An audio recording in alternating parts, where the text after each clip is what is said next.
Pyrocrackerfireworks. Heute im Test die Moskitos von Lesli. Das sind so kleine Pfeiffdinger, also so ähnlich vom Heftiger wie einzelne Schüsse von der Nico Monster King, wer es kennt. Also sehr interessanter Artikel, der steigt auch auf. Packen wir die ganzen kleinen Dinger mal aus und schauen uns mal genauer an.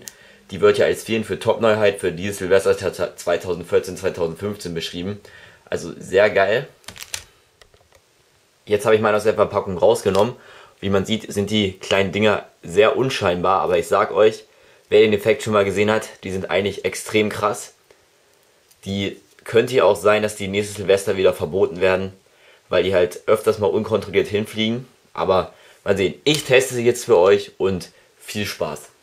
Los geht's!